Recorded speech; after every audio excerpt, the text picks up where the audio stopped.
about the fame of our speaker for today, or it's about the wine we're serving. We have a full house today for a change. So, and welcome Vince to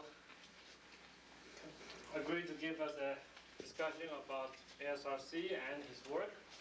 And before we start, I'd like to welcome say a few words, and he knows Vince well.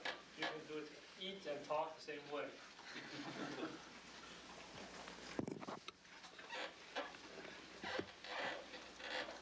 I would assume that Dr. Vincent Schaefer needs no introduction.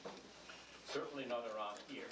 So let me say a few words about the person, Vince Schaefer, that the newcomers get an idea of what kind of a giant he is in his field. Overall, the statement that I make is the following. Vince Schaefer is a very, very happy person. And as all happy people, he is a simple person. He leads a very simple life. Those of us who have known him for now almost a quarter of a century have come to realize that as we travel with him or as we discuss with him, his thinking is always come down to the most simplest level and explain. When you travel with him, it's always back to nature. I've never seen him climbing a high-rise building or going on top of the Empire State Building, but I have seen him climbing many, many mountains with me, tongue hanging out, trying to keep up with him. Vince has an extremely exciting career in atmospheric sciences. Whatever Vince knows, he has experience. Whatever he talks to you about, he has experience. When he says, yes, I measured it, he indeed did measure. One of the few people who still takes measurements. Most of us are now have now reduced our gathering of knowledge by sitting in front of a computer terminal. It's nothing negative, it's just a different way of life. Way of life, and I'm sure Dr. Schaefer would have never chosen had computers be available at his time. So what you hear today is a person speaking with very simple words, with very simple facts that all at some point or the other had to be explored. Vince has rediscovered many, many phenomena, and in that sense, he has actually discovered them.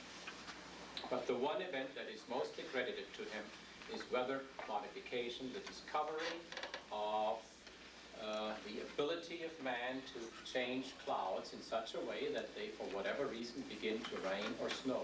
And this was done just about 20 miles outside of here to the north in the famous racetrack that they made in clouds. So I hope that I have not promised too little to you.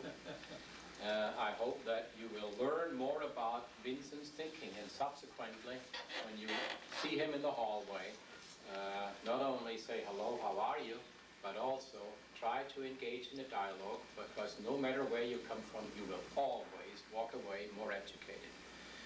The other part about Vince being a happy person and living a very simple life, you see in Vince as the first director, in Gene McLaren as an interim director, in myself as one of Vincent's successor in Ken Demersion. You see a presence, a harmonious presence that you won't find in many other research centers. Normally the research director leaves and before you know it he's forgotten. Not in the Atmospheric Sciences Research Center. Our goals may change, our research may change, but the basic philosophy of how we are to each other and how we treat each other, and that has remained the same, and that in a way was given to us also by Vince Schaefer. So you have him, you got him. Thanks, Walker. May I eat now? Don't hesitate to get up every so often.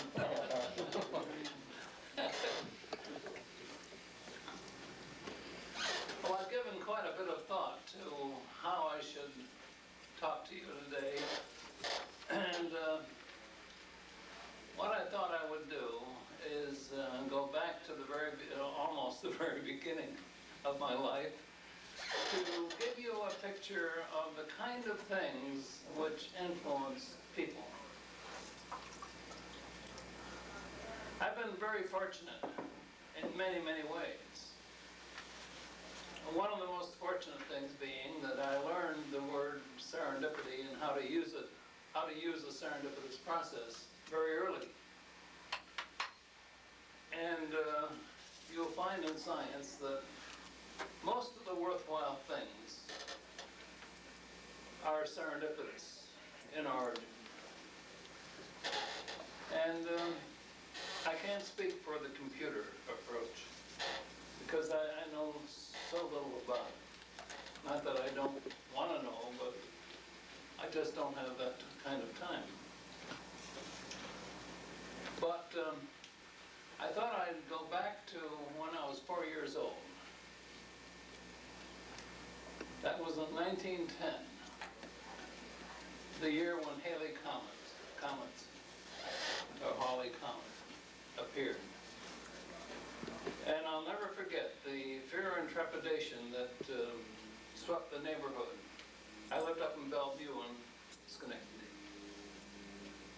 And our landlord got out his ladders and closed all the shutters of the windows because he wasn't going to take any chance that his windows would be broken when the Halley's Comet came.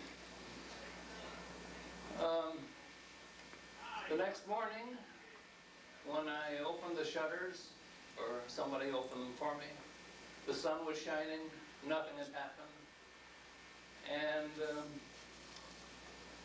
life went on as before. But it made a very definite impression on me.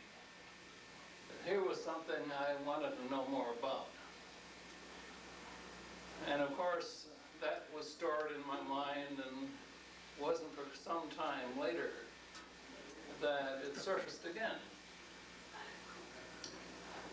Then, a couple of years later, when I went to school, the first time I went to school, we didn't have kindergarten in those days, and I think I went to school when I was 6 years old. I'll never forget a very cold, frosty morning, going up to the doorway of the school and seeing this marvelous polished brass door pull. And without a second thought, I put my tongue on it. Boy, I never did that again. But it gave me a real impression. There are things that you better be careful about when you begin to contact the outside world. And then a few years later, I was quite a berry picker. And in those days, we had lots of berries around. I knew where all the good patches were. And on this particular day, I took my sister with me. She was 4 years younger. And she tells me that walking across a grassy field, all of a sudden she saw me stoop down, pick up something, and start shouting and running. And I ran all the way home. And what happened, I had found an arrowhead. Now, I had never seen a real arrowhead before, but the instant I saw it, I knew what it was. And my mother, I tried to find out more about it from my mother, and she didn't know anything about it. But I noticed that from then on, we began to visit the Albany Museum, State Museum.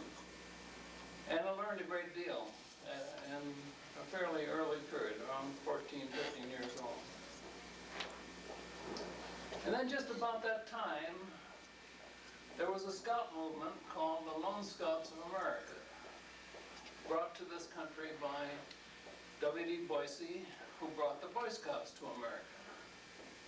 People think Dan Beard did, but it was W.D. Boise, who was a wealthy publisher in Chicago, who brought the Boy Scouts to America because he was so impressed with what he saw young men do, a young scout do when he went across across the street in England.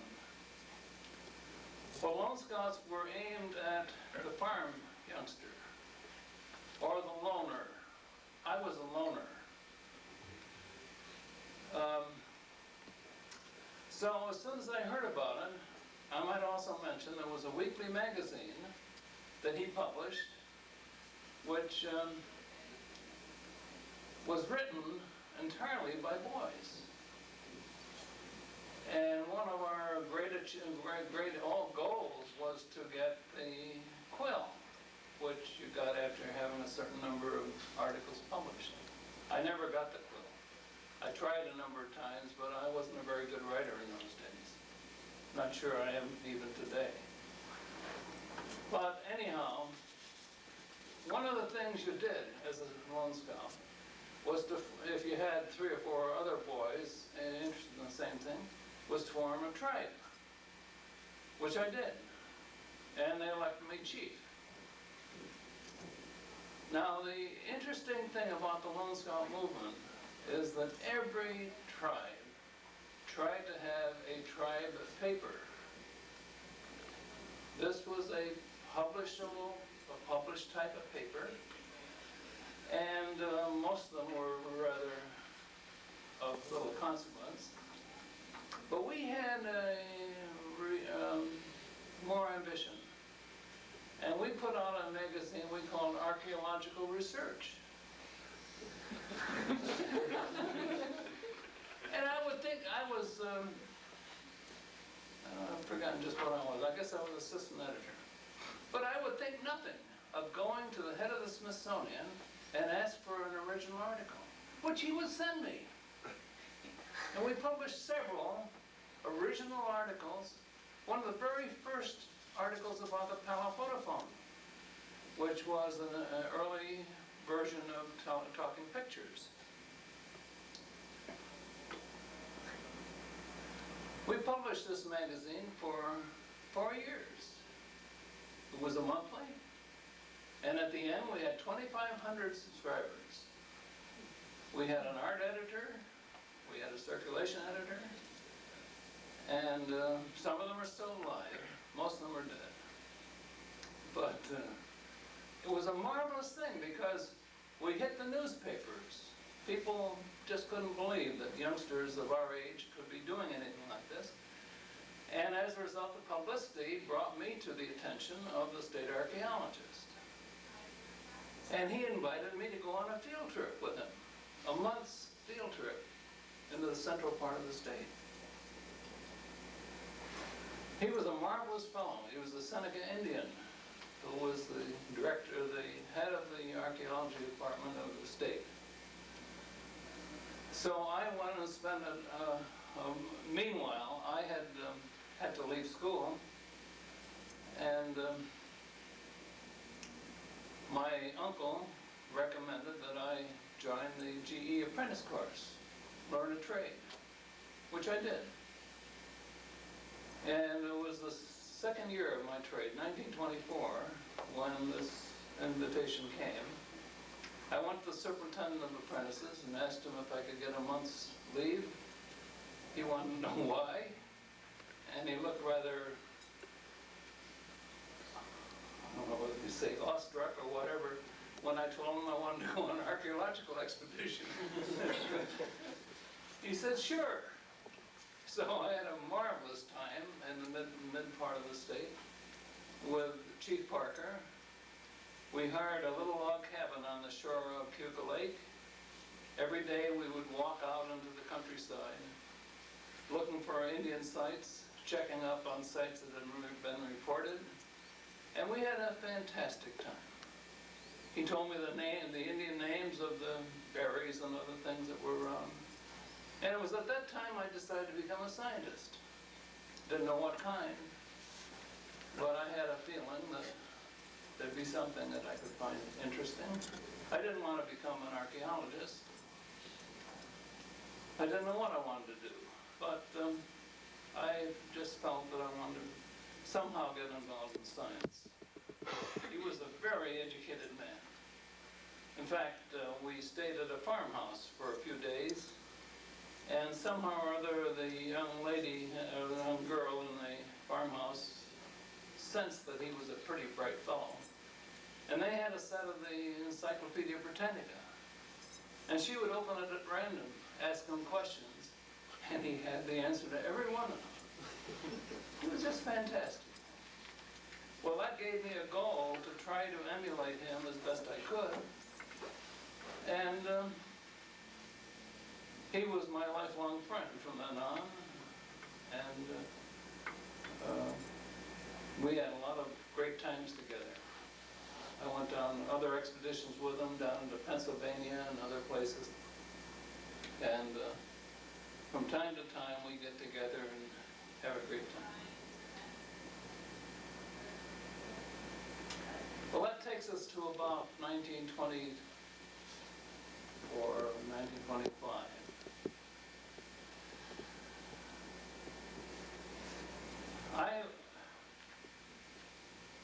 By being at the General Electric Company, I knew something about the research laboratory. And I set my goal as getting into the research laboratory machine shop before I left the apprentice course, which I managed to do. The last month of my 4-year apprenticeship, I was transferred to the research laboratory. I still don't know how come, except that I was pretty persistent. And one of the first things I did when I got there was to get permission to attend the colloquia, which they had every weekend. I think it was Friday afternoon, just about this time. And they let me do it. And it turns out that that one little act was the reason I got to be the assistant to Irving Langmuir. Because I learned this many years later, when Mary Christie, who was Dr. Whitney's secretary, was about to retire, we had a party for Katie Blodgett, who used to work with Langmuir. And I saw Mary. She had been retired for some time, quite old. But I got a wonderful letter from her in which she said, raised the point that she wondered if I knew how I happened to be selected to go with Langmuir. Well, that was something that everybody in the world would like to have. Any graduate student would just love to have that opportunity. And yet here was somebody who didn't even get through high school, who became his assistant. Well, she said, one day, Dr. Whitney came down with a rather pensive look on his face. And she says, "What's wrong?" He said, "Well, there's nothing really wrong, but I've just been talking with Langmuir. He had just gotten the Nobel Prize. And he said he needs a secretary, he needs an assistant. Old man Switzer has retired, and he needs somebody who can work with him closely. And he's wondering what kind of person to get." And she said, without any hesitation, she said, "Well, Vincent Schaefer." Then she said the reason she selected my name was that she was so impressed with the fact that I had gone to the superintendent of the machine shop and got permission to attend the colloquia of the laboratory. Nothing much more than that. But of course, from then on, one of the very important things in life, in this country at least, is to know who the important people are. And one of the most important kind of people are the secretaries. Dolores, don't listen. Because if they're good secretaries, they know everything. They know how things run. They know who the contacts are. They knew what the problems are. And that was Mary Christie. She practically ran the laboratory. Doc Whitney loved to do experiments. He had a laboratory of his own right adjacent to his office. So on routine days, she just sort of ran things. And I often went down to her to get her advice about things and enjoyed a marvelous relationship with her. She was a spinster but a very attractive person. Now, one of the things that happened when I was with Dr. Parker, this archaeologist, was on the train ride out to the station where we had to go south from there to get to Penyan on Cuca Lake. I noticed some very strange looking cirrus clouds. First time I'd ever really paid much attention to them. And the thing that impressed me was how fast they were moving. I didn't know much more about it than that, but I realized that they were moving very fast. And one of the things I think that has sort of dominated my life is I don't often forget things. I keep all of these things back in my computer. And later on, I'm going to digress a little bit now, I was at a 2 o'clock in the morning meeting with Dr. Carl Rusby. Now those of you who know meteorology know the legends about Rusby. Well, Rusby was a very good friend of mine. And I was with Vernon Crutch, who was director of the Unitel Foundation. And he had just given his presidential address. And during this address, he said a number of things which didn't go over very well with the audience. And he said, one of the most important things that America should have was an understanding of the garrets of Europe, where his friends had to more or less operate. That wasn't very popular. At that time, we were getting lots of money. You didn't have any trouble getting grants. But he raised these danger flag that with all the loose money around, things can get pretty non-scientific. I never forgot that. I once went with Rusby to the town where he was born, which was Visby, and the island of Gotland in the Baltic Sea. And it was a fantastic experience. He insisted we approach it from a distance to see first the spires of the town and then the other things as we got closer to it. This was one of the outlying places of the Hanseatic League in the early days of German trade activity and guild activity and so on. And as the evening went on, well, we were there several days, but the last evening, he took me to his favorite restaurant, which was down in the basement, very ancient place. And we had pheasant under glass. I've never forgotten that. And as I ate the pheasant, I actually ran into some lead pellets.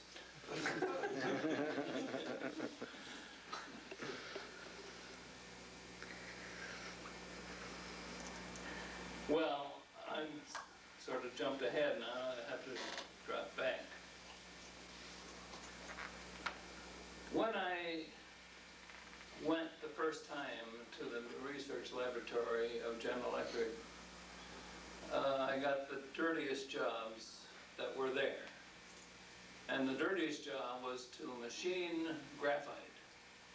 Now, if any of you have ever worked with graphite, you know that it doesn't take very long for you to look like a black man.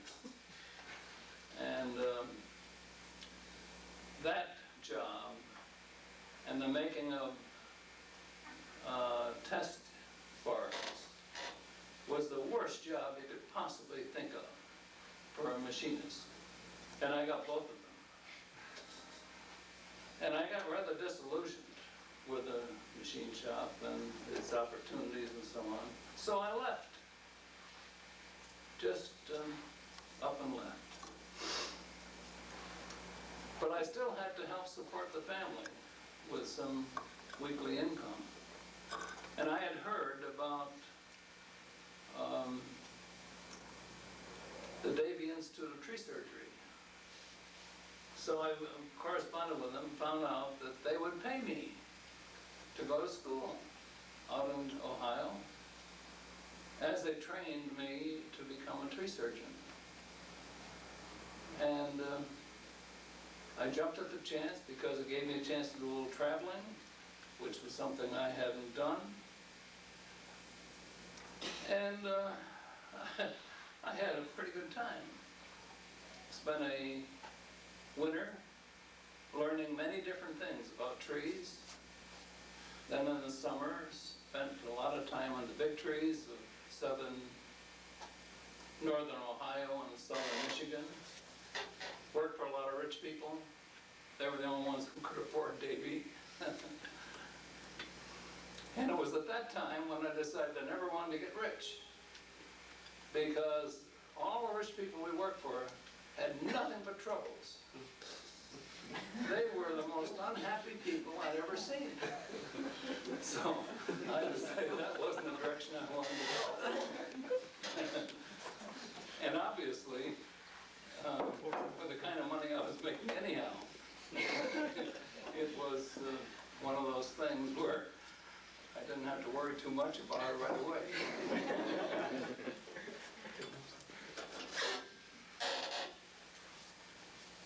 I stood that for 2 years. The flat land of the Midwest was not my cup of tea. I worked up around Bay City, Michigan and other places, and it was a deadly region. Hot, humid, nothing like New York State. And I just sort of counted the days until I got home, which I managed to do after a while. That was back in about 1928. And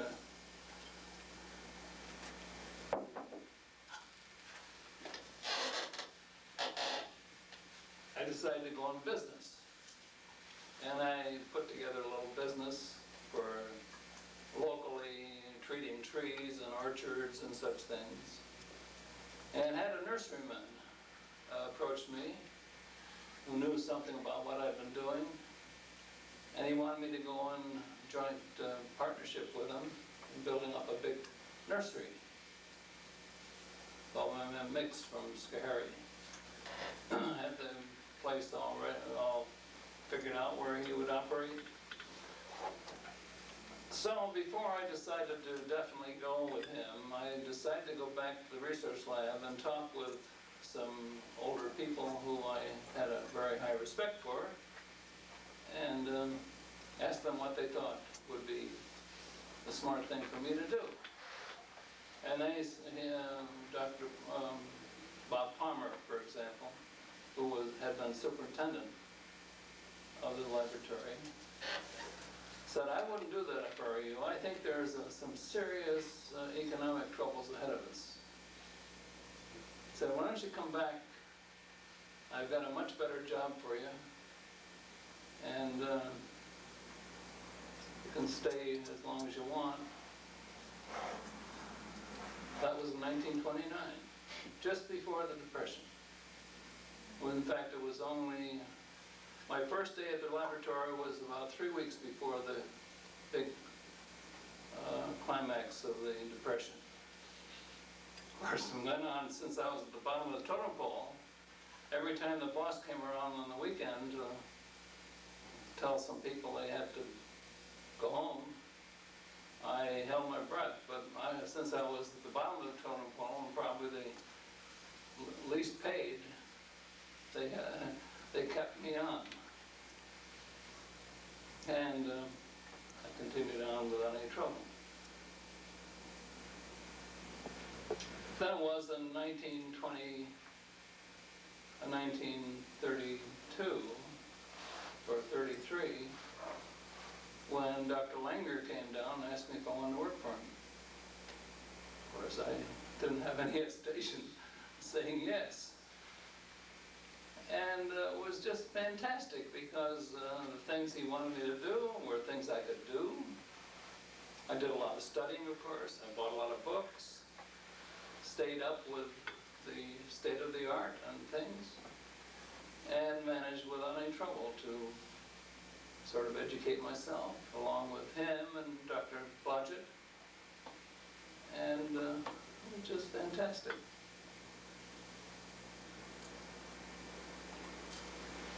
Then the war came. Well, before the war, we were deeply involved in surface chemistry. And they were the, you might say, the pioneers, among the few top people of the world working in surface chemistry in those days, the late 20s and the early 30s. I got involved in protein chemistry and carried out many reactions, many of which are making millions of dollars now. We couldn't get GE interested in getting patents on things we found, but other people have, and that's the sort of thing. Some of the things we worked on are the basic things that are being used by Genentech and other of these modern groups. But then the war came on, and that caused us to drop everything. Didn't happen overnight, but gradually it took over. And the first job we had was to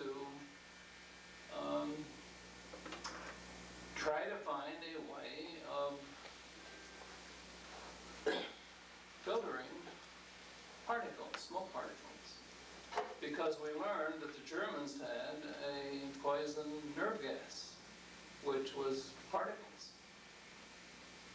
So we carried on a very intensive study, and as far as I know, out of it came the absolute filter, which is now used all over the world for clean rooms. It was a matrix of large fibers with very fine fibers intermeshed within them. And no particles got through. Everything was taken out.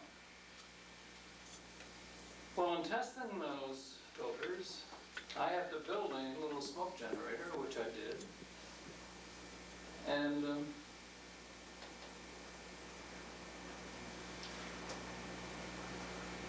one day, the boss came down, or over to my desk and said, he was a member of one of the top committees in the government, Defense Department. He said, we have information that the Germans are hiding the Bismarck. They have a very effective smoke screen. And I wonder if we could make something like it. So I said, well, I'll certainly give it a try. He said, why don't you just try to make up one of the kind of units that we use for testing our gas mask filters. Well, I had a hunch that that wouldn't work because it just didn't have the right relationship for getting enough heat to do the heating of the materials we wanted to make smoke on. But I tried it and it didn't work. And one day walking along the hall, I happened to glance in one of the rooms, and here was a mercury vacuum pump, thing that Langmuir had invented many years before. And I thought to myself, that's the way to do it.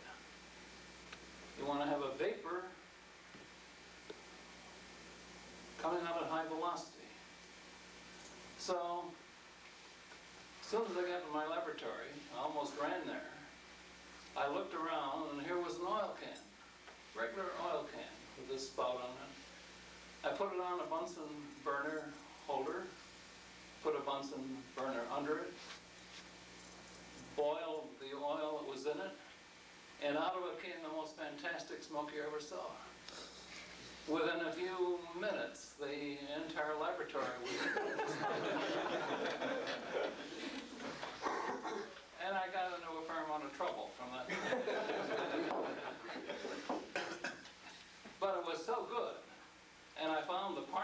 just about the right size, which was 0.6 of a micron, the middle of the visible spectrum.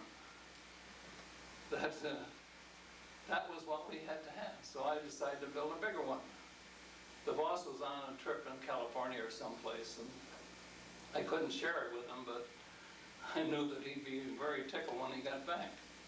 So I built a bigger one and took it up on the roof of the laboratory and started going. And within a day or two, had it working beautifully. It was heated with electricity, a lot of calorie coils. And I was so enthusiastic about the amount of smoke I was getting, I forgot about everything else. And then all of a sudden I heard a commotion coming out of the elevator shaft. And here were a bunch of firemen lugging up their hoses and everything, wanted to know where the fire was. I said, there isn't any fire. And Charlie Grothe, who was the chief of the fire department, General Electric, says, I told him it was that Schaefer guy. But he said we couldn't take any chances. He said it wasn't until people said they saw the flames that they decided they better check. And they had to haul all of this gear up 7 floors, and the elevator wouldn't work. Well, that led to a lot of exciting developments. And we finally tested out our generators after a number of models were made. This was all done within a matter of a few months. Nothing classified, except we kept our mouths shut.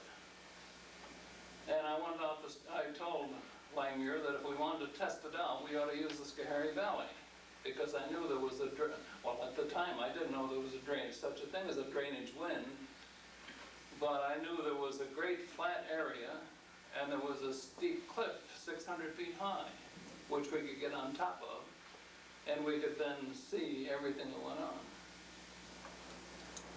This was in 1941. So we finally had things going well enough so that Langmuir brought a lot of his people that he was in contact with, admirals and captains and such. And we got them on top of Roman's Nose before daybreak. And that took quite a lot of doing. But we had radio communication with our field crew, and just as the sun was beginning to rise, we started things going, and it was a fantastic show. The entire valley was filled with smoke, a mile wide and 10 miles long, and the drainage wind just carried it down past the nose and down to the lower part of the valley.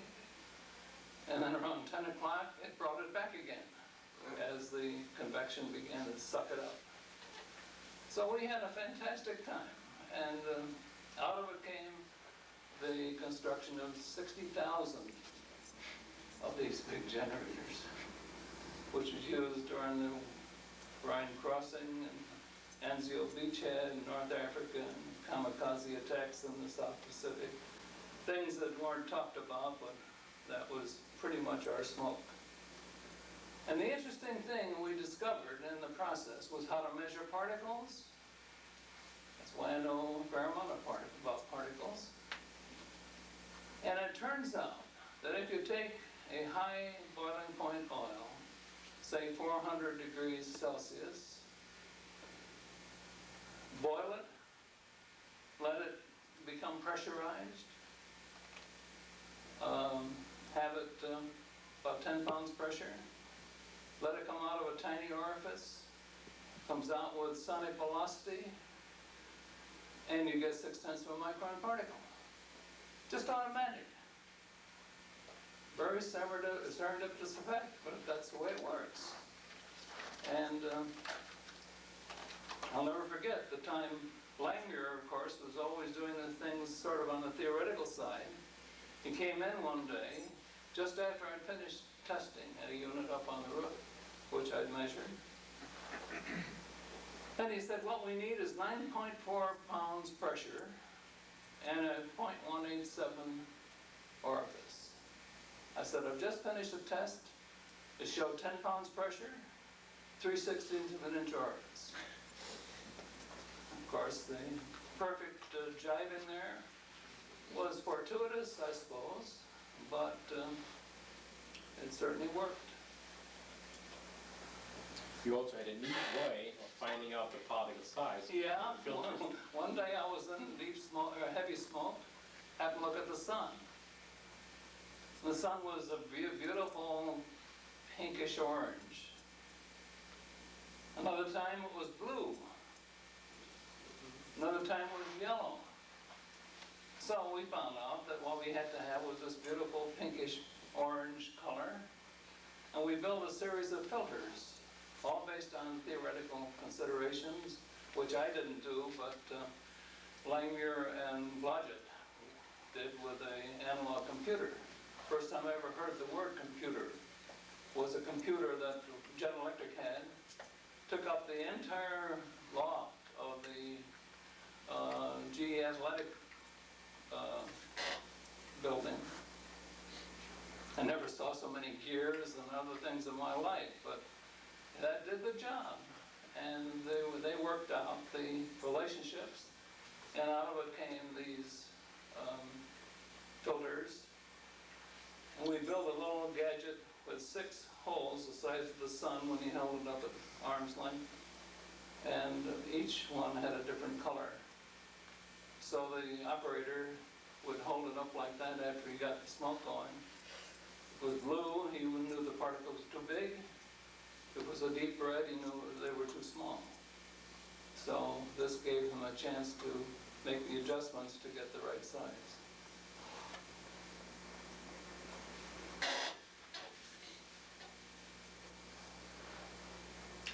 Well, toward the end of our activities at GE, I got involved with doing research on Mount Washington. That's where I discovered Ray Falconer. Ray Falconer was an observer up there. And toward the end of our program up there, where we studied precipitation static and aircraft icing, learned a lot about supercooled clouds and ice crystals and rime and all of the different things that one would run into. I got Ray to come back to General Electric, and he was with me ever since.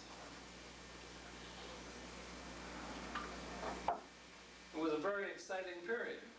We had about 7 people on the crew, all gung-ho. They would think nothing of working 24 hours on a project if we asked them to. And we learned a great deal about particle efficiency, particle size distribution, all of those kinds of things. And I got a good background in particle relationships and so on. I also inaugurated a study of ice nuclei in the atmosphere. Got about 6 or 7 years of data, several times a day, year in and year out. Learned a great deal about the concentrations, the variabilities, and all that sort of thing. And we just had a good time. And about that time, I began wondering about how one could control the growth of ice crystals. We managed to get a number of reports by a man by the name of Findyson.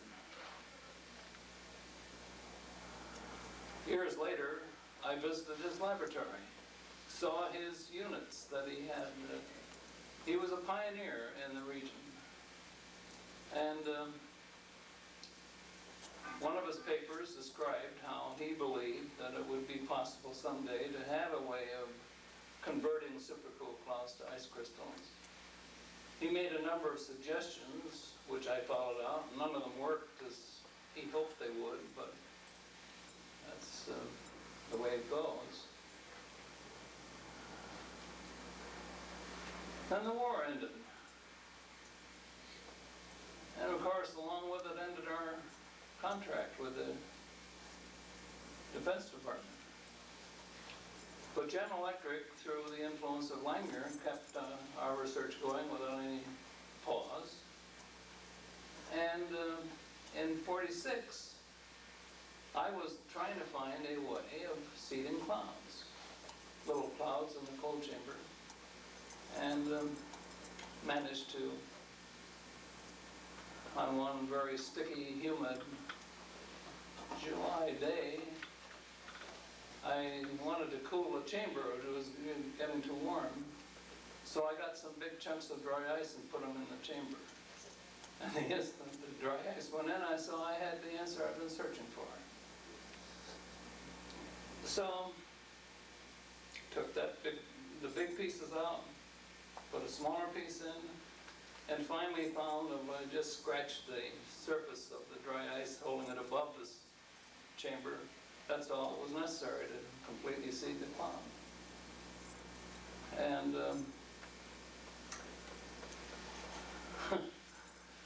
that led to another whole bunch of interesting things. Of course, it hit the newspapers, and we had an extremely good public relations group at the General Electric Company in those days.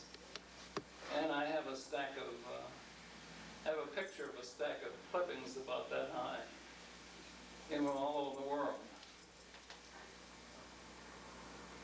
Of course, that caused nothing but trouble. But after the furor died down, I was able to carry on some experiments. And finally, just a few days before Christmas, I carried out my fourth experiment in a small plane and found ideal conditions, seeded the cloud, got some beautiful reaction. And about 6 inches of snow fell on the ground. Well, that's when lawyers caught up with me.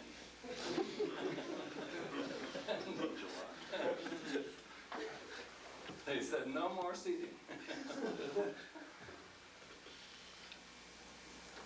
Then Langmuir, with his persuasion, got the Signal Corps to fund a project, Air Force and Navy to cooperate, and in a rather short time we had a bunch of airplanes at the GE hangar at Schenectady Airport, and we had Project Cirrus, which ran for 5 years.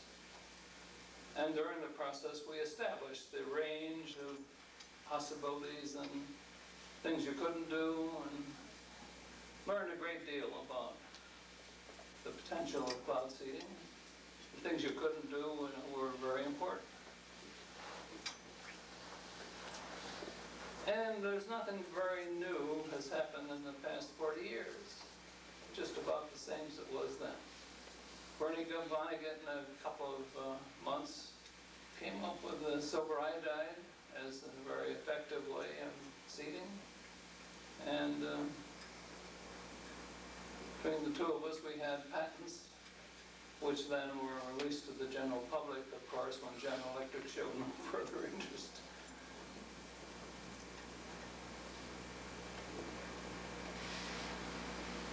Isn't there a search warrant out on you in those days when you seeded the raw clouds? Well, I could talk a long time about some of the things that happened. Well, in '52, I began to get very disturbed about the way the research lab was going. See, when I first went there, Dr. Whitney was head of the laboratory. And it was the most marvelous place you could imagine. You could do anything you wanted to do. And that's what basic research has to be. So, after the war, or during the war, and then after it, a new director, of course, was in charge. And I could see things beginning to get organized to the point where you no longer had freedom. And I went and had a long talk with him and raised the point that there was nothing like the old Whitney lab. He got very excited and hadn't done anything to change things. Well, as soon as he said that, I said, the quicker I get out of this place, the better. And just about that time, a friend of mine, well, a person that I didn't know at the time, came to me and said he was representing a board of trustees of a foundation in New York City. He wondered if I'd like to get involved with continuing work in the atmosphere. Well, there were so many angles that had developed that I just couldn't see dropping it. So I prepared a plan, which was perfect from my standpoint. Permitted me to do anything I wanted to do. And to my surprise, they bought it. There were several competitors, Dr. Byers of Chicago, Dr. Pedersen and others, but they selected mine. And for the next 5 years, I had a fantastic time. We discovered, we funded research. That was the primary thing. And we didn't have much money, but I knew the people in the field by that time. I know who the producers were, who really had ideas, and where $50,000 was necessary. That's all I had, $50,000. But I'd put out 2,000, 5,000, I think never more than 10,000. Carefully selecting projects, and one of the best investments I ever made was to give Rossby $5,000 to support a graduate student. And out of it came atmospheric chemistry. That was a word you never heard at that time. But he was a forward thinker. He says someday the chemistry of the atmosphere is going to become important. That's Erickson. And he again got Erickson, a young graduate student. And out of it came some very exciting things. And of course, once Rossby established that this was an important area, then he had no trouble getting money.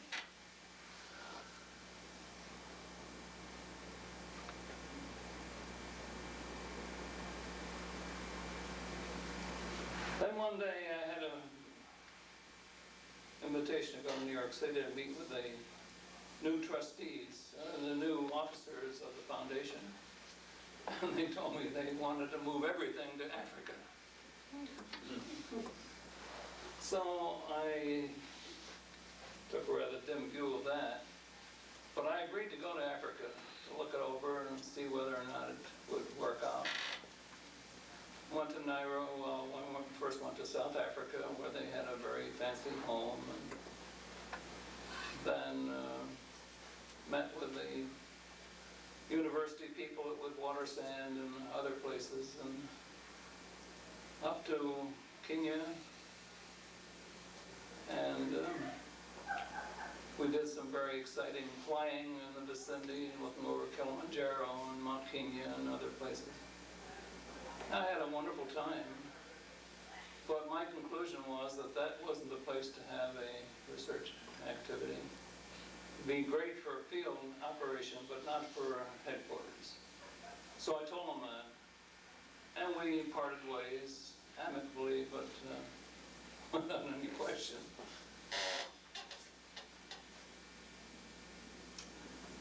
And about that time, I was quite involved with the American Meteorological Society. I was head of their film project. And we were making a fair number of films and had a very interesting time. I was also a member of their education committee. And one day, Ken Spengler invited me into his office and said, NSF has an interesting program where they want us to sponsor a program for bright students in the summertime. Would you be interested in doing it? I talked it over with our committee, and I said, well, the only thing I feel is that If you give me complete say-so, I'll be glad to take it on for that period, see whether it works. So we went to the Loomis School in Windsor, Connecticut, and put on a program for 40 high school kids. Now these were kids selected by looking at about 1,000 applicants. We had to cut it down to 40. And the standard way in those days was to use the CEB and the SAT and various other tests, which we proceeded to do. I took the advice of the local Loomis School people, and we worked up a program. Well, it turned out after we'd been through this summer season, 7 weeks, that we had about 25% of the kind of kids that I was looking for. These are the kind of kids with a sparkle in their eyes. And finally, after a few years of this kind of experience, I decided that the method we were using just didn't work very well. So I found a way that was 100%. Every kid that I got was terrific. And that was to go to a person that I respected, say, do you know of a youngster that you think has high potential? I care nothing about his grades, nothing at all about how he stands in school, but he has to have high potential. And it can't be a member of your family.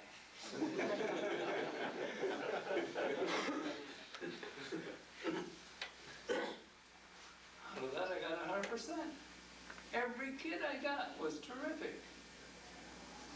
And all I did was spend about 20 minutes with each boy at the beginning of the program. They had a list of 100 projects. They selected 10 of the ones that attracted them. And I generally was able to select their first choice with the kind of equipment I had, mostly from my own home laboratory. And we had a wonderful time. This went on for about 8 years. And we have one of our top students here with us today, Carlella. And son of Spengler. And yeah, Jack Spengler. Oh, we have lots of outstanding young men. Well, this brings me to ASRC. Finally.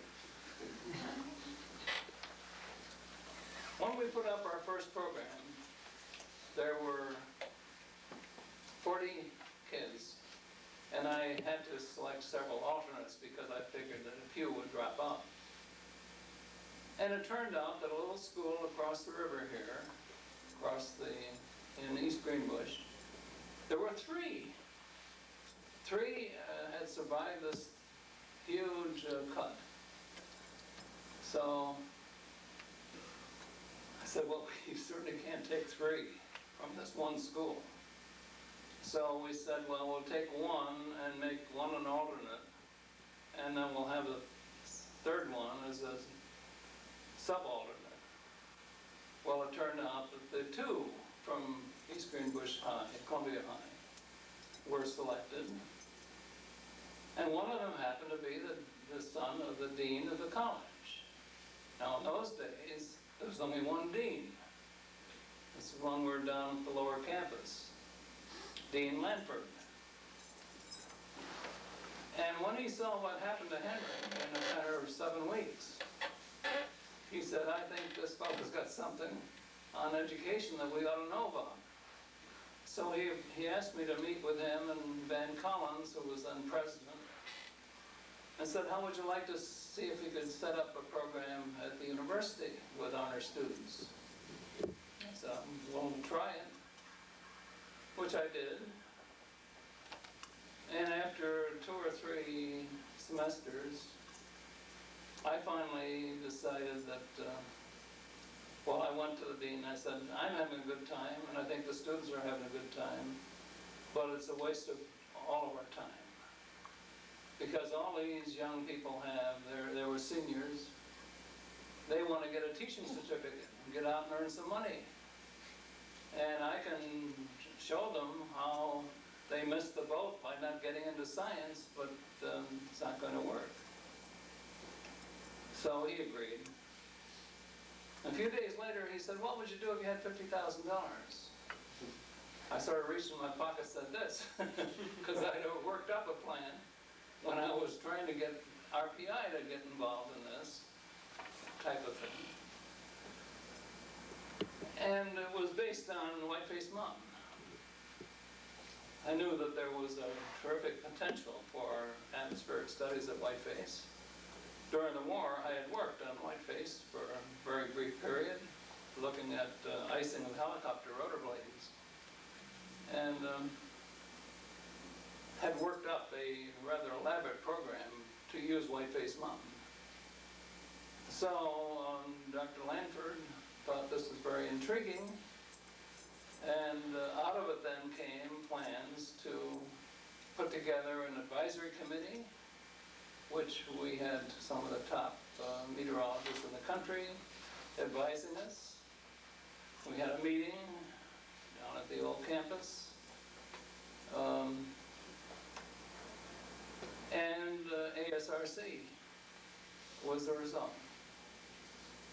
A year or so later, we put together the rudiments of the department, and at that time, the department was involved with us very intensively.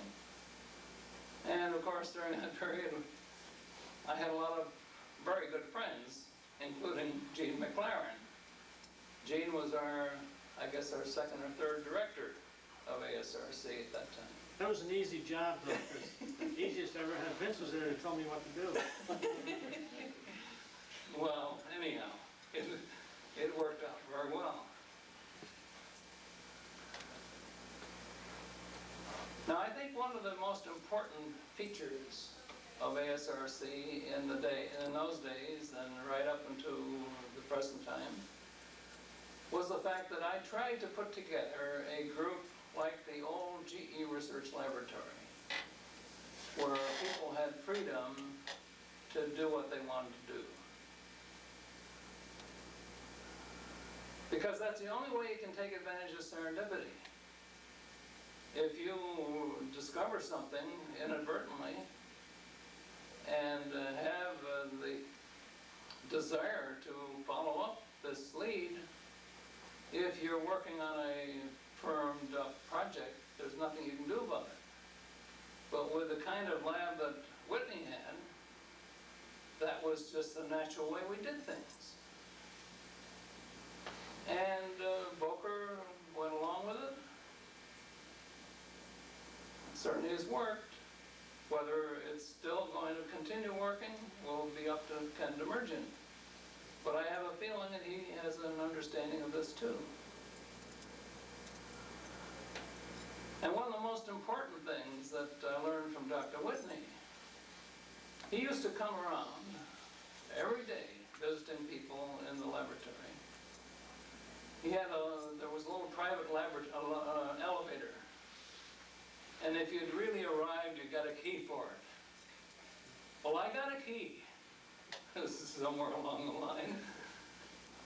But he always came out, and as he opened the door, my lab was directly in front of him, and I was generally around my desk.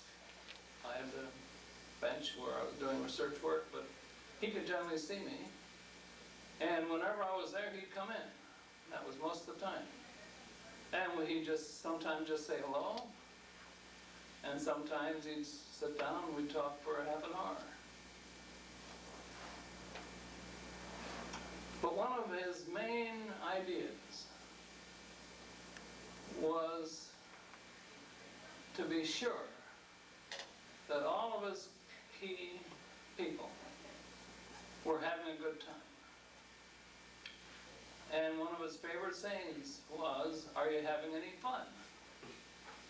If you didn't answer enthusiastically, he'd look sort of thoughtful, and rather shortly he'd come along with a suggestion that maybe you ought to go and take a look at what this guy has just run into. you might find it interesting. A diversion, which took your mind off of your present troubles and gave you a chance to think of some other things. And generally in the process, you found the answer to the thing that was bothering you. But to have fun in what you do for a livelihood is of fantastic importance. I've done it all my life. I think Volcker has done it all his life.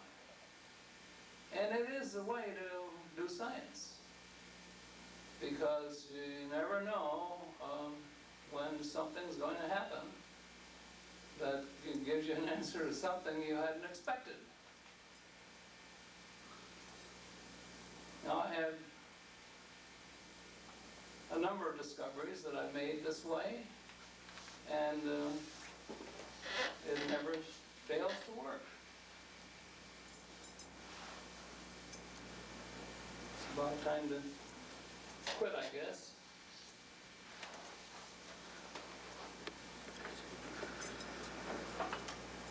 I'd like to say just a word or two about Volcker's connection. 1966, we found enough money from NSF to run a program, one of the international meetings of the people interested in particles, atmospheric particles. It's called ICCN, International Committee on Condensation Nuclei. And among the, I had enough money, I think, to invite 5, 6, or 7 young people from Europe, which I proceeded to do. I had friends in Europe, and I asked them to recommend an outstanding young person they knew of, and most of them came. Among them was Volcker.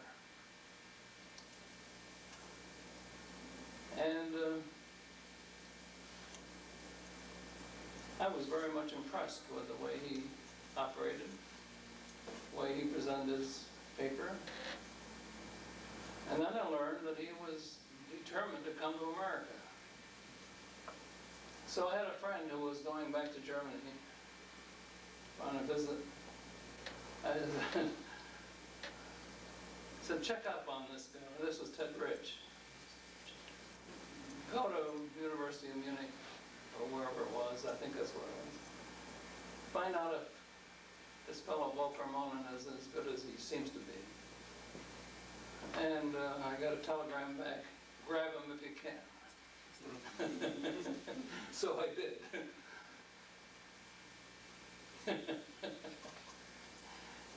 There are a couple of secrets I probably shouldn't talk about, but I will. Well, it pays to have friends. One of my good friends was the secretary of Lieutenant Governor Moore, who organized the university system. And she would arrange for me to see Frank Moore at his office down on State Street. And as I was planning to put ASRC together, and then later on, when things were going, and we were having a fair amount of problems, I would still go, maybe 2 or 3 times a year, and just talk to him about what we were doing, keep him up to date. Never asked him for anything. Just wanted him to know what we were up to. And the last thing he would say as I left, let nothing discourage you. Well, there were many different things. Many people didn't want to have ASRC as part of the university. There were lots of roadblocks put up. One time we were completely cut off from the budget. And later heard from Frank Moore that that was one time he used one of his IOUs. He went to Rockefeller and said, put that amount of money back in the budget, which Rocky did. We came very close to disappearing a number of times. But by having these kind of contacts and not being too concerned about protocol, that's never been one of my high suits. We managed to make out pretty well.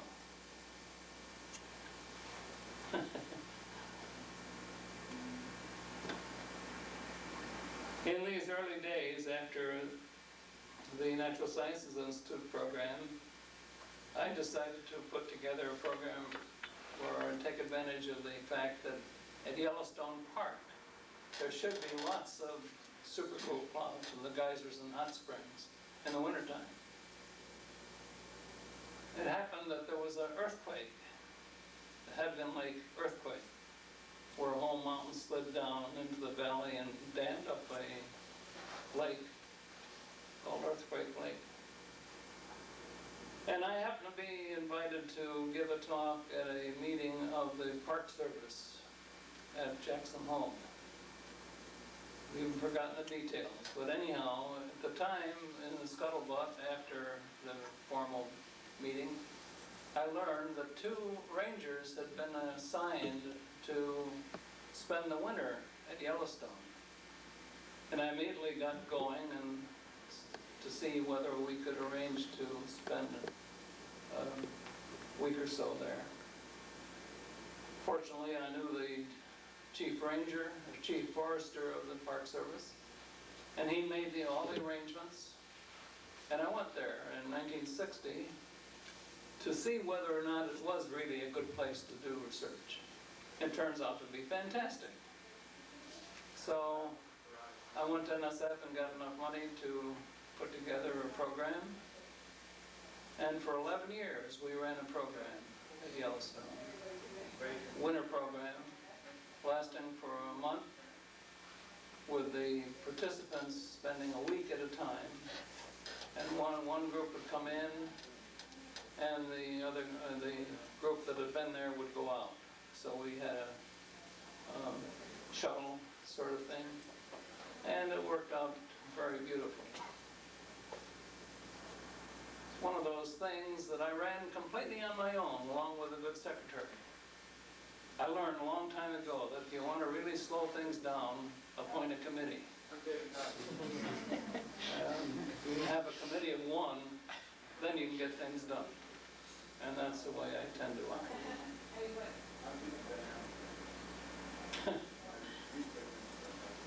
It's a lot of work, still a lot of fun. We ended up, the last 2 years, I had enough money left over, and it turned out that Yellowstone was no longer amenable to our participation. We had a big change in administration. So we ran programs down in Arizona using our Arizona field station at Flagstaff. And we're at Black Mesa before the coal company began digging. We were at Lake Powell Dam before the dam was filled with water. And we learned a great deal of very fascinating things in the process.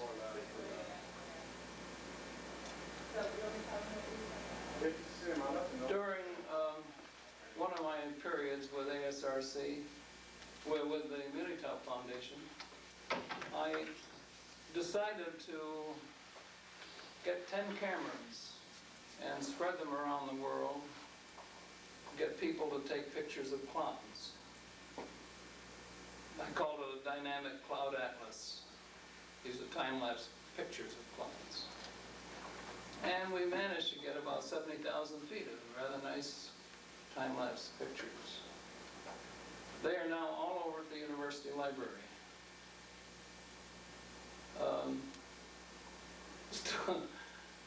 Sort of a hiatus at the moment.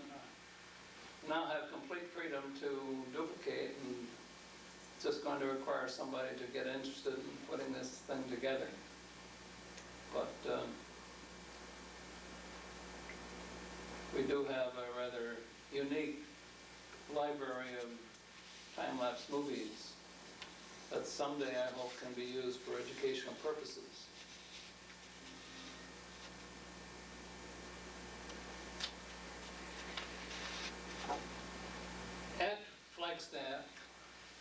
perfect setup. We put up a special building for our students. And that included a nice little laboratory where I carried out my research during the summertime. And while doing that, I discovered gas-to-particle reactions, spectacular ones, where I could detect ozone,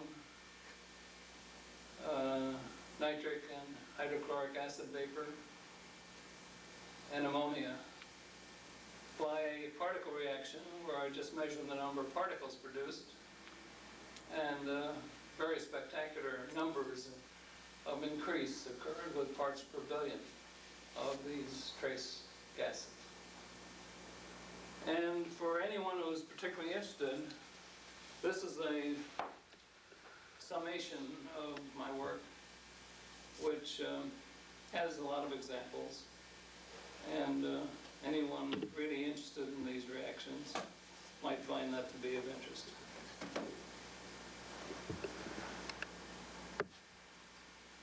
In 1955, I entered into a contract with the Houghton Mifflin Company to write a book on the atmosphere. About 26 years later, I delivered the manuscript. And that's what this is. It's worked out quite well. And it's still selling pretty good.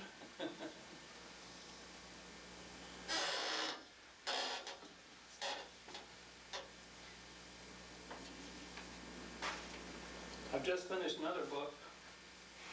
I don't know whether it's going to be published or not, but it's made up of beautiful cloud pictures. And I did this at the urging of the Abrams book people in New York City. And if it comes out, I think it'll be rather nice.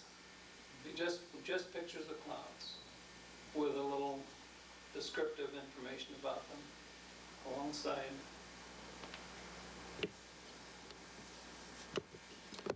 At the present time, I'm putting out another thing, which I call Dutch Barn Preservation, Dutch Barn Research Miscellany, which I write and get others to write. And we publish them as they come in. You know, around here, this is not a really ASRC, but it shows the kind of things that a person like me gets interested in. More than 50 years ago, I bought a barn with the idea of making a museum out of it. Dutch barn. Dutch barns are very unique. There are only a couple hundred of them in the United States. And most of them are around this region. Schoharie Valley, Mohawk Valley, and the Hudson. Very distinctive architecture, just like the architecture from Holland and northern Germany. The way the roof is balanced is quite unique. And it's the same method used by the modern skyscraper builders, where they have curtain walls. The Dutch barns had curtain walls. And the massive timbers that hold the thing together are sometimes 24 inches by 12 inches by 35 feet long. Of course, they could only be built from virgin timber, and when the virgin trees were gone, then the farmers had to find a different way of building such structures. But there are still some of them around, and we have field trips to visit them. We've been measuring a lot of them to work out the interrelationships of them, the chronology and such things. And that's what this publication amounts to. In the process, you learn a great deal of fascinating things. And I'll close with a little anecdote about how I find this so interesting. 65 years ago, when I was a youngster, I got to know two marvelous farmers back in the hills here, Rob Hartley and Percy Van Epps. And Rob Hartley was an expert on the movements of the British troops during the Revolution. The British War Department would come to him to find out where certain of their troops were during the Revolution. And he established this by digging into the middens of their camp and getting soldier buttons. See, all the buttons had the identification of the unit within the British Army. Well, in the process, we were back in the Schaefer Hills, and off in the distance was a very unique type of hill that was stuck up a wood, which was above the horizon. And I said, "What's the name of that?" He said, "Barksaury." He couldn't spell it, and I couldn't spell it, but it sounded, I just said Barksaury. And for 65 years, I've been trying to find out the name of that, something about that hill. So the other day, I've been going out in the Schaefer Valley fairly often. The other day, I said to myself, I've got a morning free. I'm going to go out there and see if I can find out where that name came from. So I went out the Western Turnpike, and as I neared the hill, I found a road that cut over toward it. But there was nobody around. I couldn't find anybody. But then I suddenly saw a car move into a farmhouse. So I immediately got off the road and went parked behind this car. A young lady got out, and she looked a little scared. And I said, "I'm interested in local history." With that, she relaxed and smiled. I said, "I'm interested in the name of that hill." Now, mind you, for 65 years, I'd never heard anybody but me say Barksaury. And she said, "Oh, you mean Barksaury?"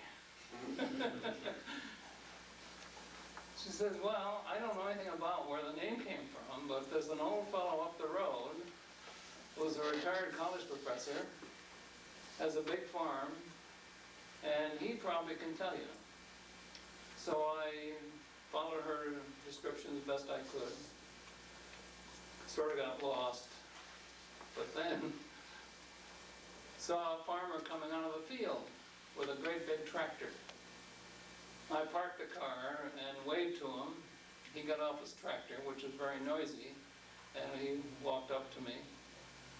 I said, "I'm looking for Ray Briggs." This is the name of the person that was a retired professor. He said, "He's my father." And he said, "Here he comes down the road now."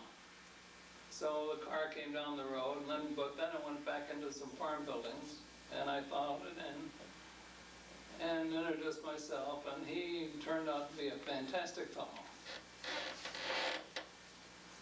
He said, "Come up the house. I've got a book that has the name of this hill in it." And we went up to his house and gave me a little thin book published in Cobleskill. And I opened it, and here was a picture of the hill with a name underneath it, Barksaury. Now it's spelled B-A-R-R-A-C-K, Z-O-U-R-I-E. Well, I have a friend who is a translator of early Dutch documents over at the State Library. So I got in touch with him, and I told him my quandary about, I knew the barracks was related to the hay barracks that came from northern Germany and Holland, which is the way they stored hay in the early days. But Zaury had me puzzled, and he said, "Well," he said, "I think that's a misprint." He said, "I think they mean Bowery, just like the Bowery in New York City, which is sort of a farmy area." And I think that's what it was. And really, when you think about this hill that I speak about, it looks just like a haystack. So it's probably a haystack on the farm. that's a very inconsequential thing, but it shows, again, the role of serendipity and the way in which things happen. And it's a long ways from being answered. I just finished making a model of a hay barrack, and I've already run into 2 or 3 real puzzles as to how in the world they operated the lever for raising the movable roof. You see, they had a roof which went up and down depending on how much hay was there.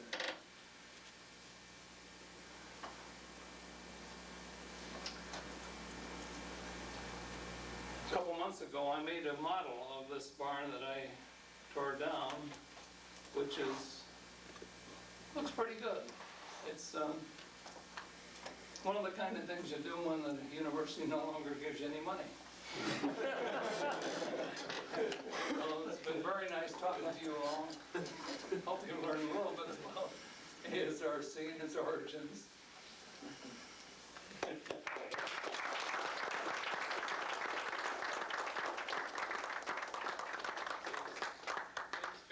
Since Vince finished with a story on serendipity, I do want to warn you what serendipity is all about when it is being executed by the wrong person. I think, Vince, you know what's coming. Vince obviously taught me serendipity. We were in Kansas City on the so-called Chautauqua type tour, where we taught college professors atmospheric sciences.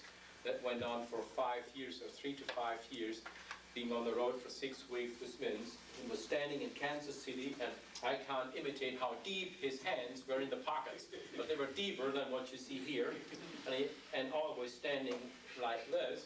He says, well, now look at that tree stump here. It was covered with sawmill. It was freshly cut. Something happened in the last 10 years to that tree. The tree rings are pretty small. Now, that was before acid rain came up, and before people showed the slow in decline. Of course, I wanted to be accommodating, and I bent down and I took all that sawmill away, and suddenly felt there is something strange in my hand, which of course would do dogs on a tree that put dog poo-poo on there. And I had dog shit all over my hand. Vince were laughing his head off. So, that's the first rule. Be careful when you execute the rules of serendipity. You may look at it, but don't touch it. The second is, Vince was describing the discoveries of gas-to-particle conversion, which are great from his point of view.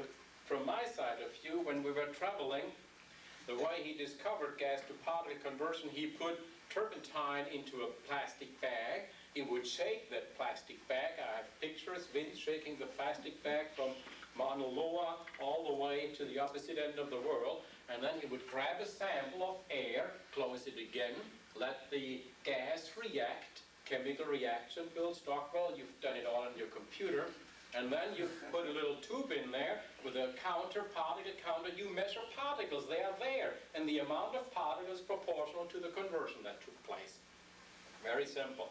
Every morning, Vince Schaefer in the hotel got up at 3 o'clock, we were sleeping together in one room, opened the door wide, and then started to put this turpentine in, so I woke up every morning smelling like I'm in the middle of the forest, which is fine, and then he was taking his sample out there, then you heard this goblet kind of click, the click, the click, the click, the click, and you want to sleep, which doesn't work out. Fine. Then suddenly he says, I don't want to look at turpentine ozone reaction anymore, that forms particle, now I want to look at nitric acid. That was bad, because in order to find nitric acid, he had to use ammonia. So here you go, every morning, 3 o'clock, opening a bottle of ammonia in the middle of the room where you want to sleep. You know what people do when they want to awake you from unconsciousness? They put ammonia right under your nose. So, that together with the other discipline that Vince has, which is writing every day what happened the day before.